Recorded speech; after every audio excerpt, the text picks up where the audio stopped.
Hey, you. Yes, yes, yes, you. Today is your day. You got this. Ignore anyone who tells you otherwise because you are amazing. The only thing more beautiful than your smile is your mindset and experience and your journey. Yes, I said it. Welcome to Direction Podcast. I'm Rahul Solanki, and this podcast is all about mindset, healthy life, healing, and self acceptance. Today we have got new friend Shalu Dogra. She has done her masters in yoga from Rishikesh. She have vast experience in the field of wellness. She has helped hundreds of individuals with various medical conditions and they become better without any medicine. So without further ado, let's straight dive into our conversation on yoga and how we can incorporate yoga in our daily life.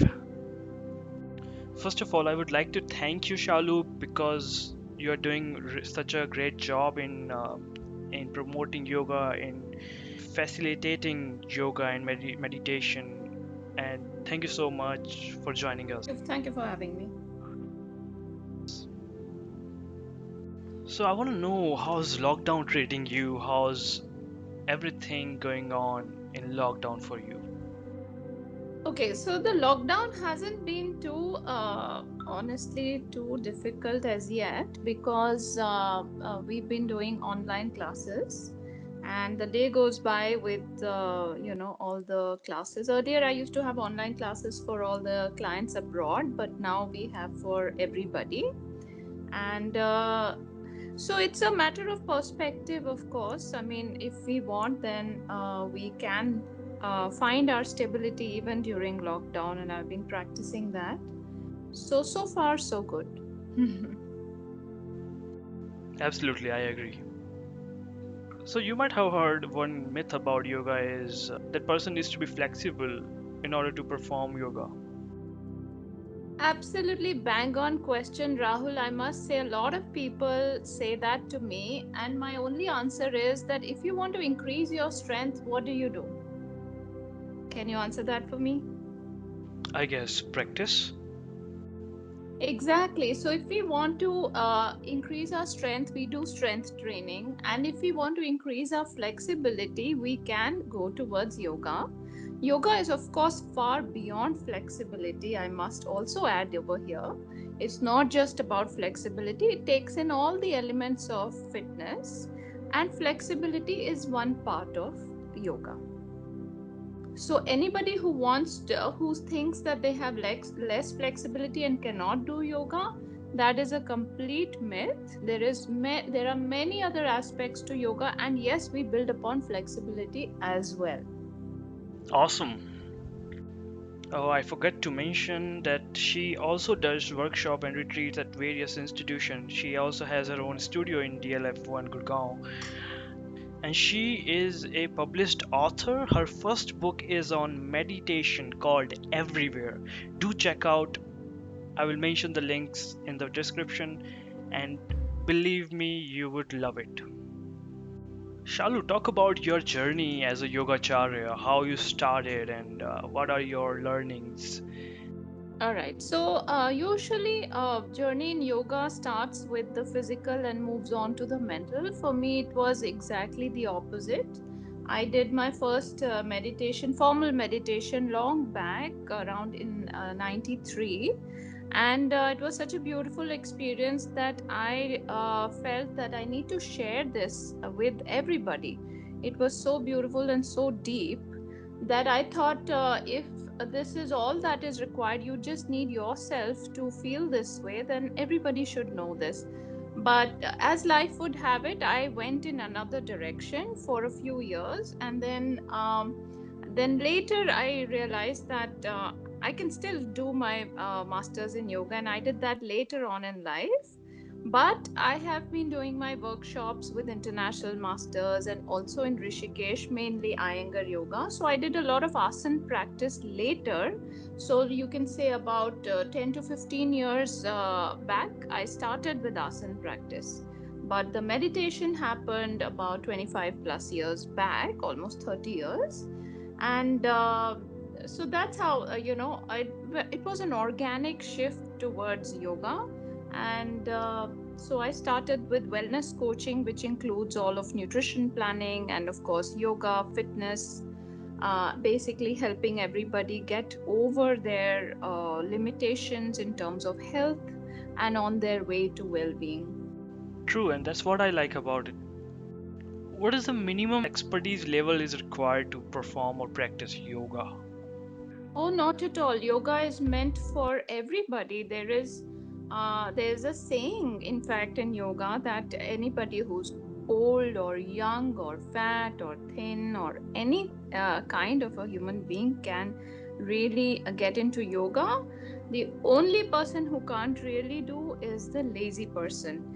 But of course, I feel that even a lazy person can evolve. So it's meant for each and every person.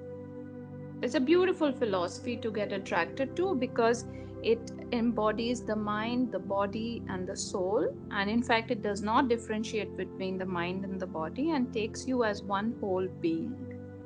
So earlier you used your studio for practicing yoga and meditation. Now when we are in in COVID situation, so how you are managing your yoga session with your patients?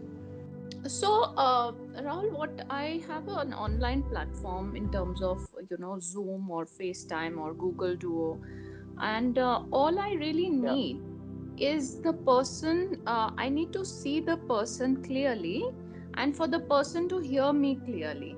Because I don't do yoga along with that person, so there is no need as such to have a live in studio session because my job is to look at the person's alignment. Like I had mentioned, it's a one-to-one session, so I need to be able to see your form and see the way that you're conducting yourself in terms of breathing and in terms of the alignment of the body. And of course, earlier we used to have in studio sessions, but I particularly find no major difference between an in studio and an online session. The same benefits my clients are getting, in fact, very good results. Mostly, so we are okay with the online sessions only. So yeah, seems like everything is normal if we look from the yoga point of view. Rahul, I'll add one thing. So to every situation there's a plus and a minus, and we can train our mind to look at the pluses. So when it comes to the COVID situation and we are doing online sessions, I notice that it's so much easier for the client because they don't have to leave even their house. So it's a 30-second trip to wherever they lay their mats, and a 10-second click of a button and the class is on. So that's very comfortable for the client actually. So how you manage all the disturbance and all the background noise, all the chaos from the client side? So what's your advice to your client before having or before attending any yoga session with you? Yeah, so mostly families are busy, all members are busy doing their own thing. The children are doing online school, and the elders are doing their online work. And similarly, anybody who's going to be doing a session with me has definitely got to have some space, enough space that there is a mat and there's a camera, a gadget which is a few feet away from that mat, so that when they stand up and raise their hands, I'm able to see them clearly. The advice that I would give is that in any case, yoga is about a lot of self practice for which you need some space for yourself, which is not much. It's just a 2 by 6 mat. So it's not really that much of space. It's just fine. And I think even if there are people around, they're only learning something. If they are supportive enough to not be disturbed, they're only going to be learning something themselves. So there's no shying away from the True. fact that you have to do yoga in the same room or in a separate room. Even children can benefit from that practice by just looking and seeing. Like we can see our mothers cook, and so we can see our family members do yoga. There's no harm in that, even if there is no separate room for it. Yeah, makes sense. Total sense. So how many stages we have to cross in order to become master in yoga? How long it takes, like? It. So let me tell you, there's usually a person who's guiding you, and we call that person a guru. But there is also an inner guru. And the job of the outer guru, honestly, in my opinion, is to basically enlighten the person to their own inner wisdom, or the inner guru. And it depends upon the person who is learning, how earnest he is in his learning, and how much we can put that person back into his own self awareness. So honestly, I can't tell you it'll take a one session or 10 sessions or 1 year or 1 month of yoga. It depends upon the subject, and the subject is the person who is doing yoga or learning yoga. It only depends on that person.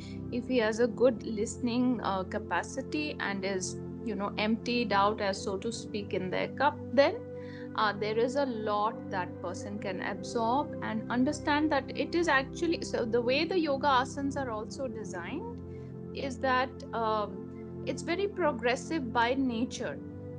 So we have the asanas which are named after objects initially, like trikonasana and all, and then we move on to yoga asanas which are in terms of names of animals. So, and then we finally come on to the names of the sages, which are the more advanced asanas.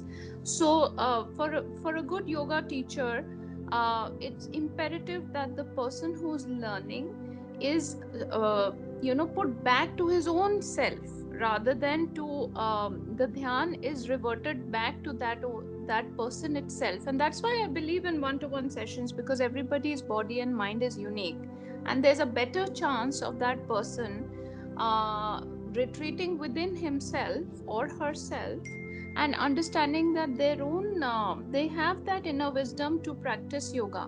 See, yoga is about returning to oneself. It's not really about how many asanas you can do, really. Even if you, like they say, even if you True. stand on your head, it doesn't mean that you're enlightened. I will keep making you progress further and further and further and further. There's no end to it. There are 84 lakh asanas. The practice is the practice of awareness eventually. That's all that it is. And once that doorway opens to the inner self, there is no end to it. And a person is ready to do yoga with just themselves, and that is the success of the teacher. Yes, yes, right.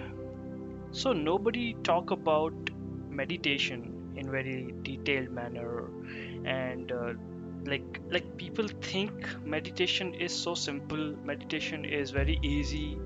Anybody can do that. So what's your thought on meditation? How you explain meditation?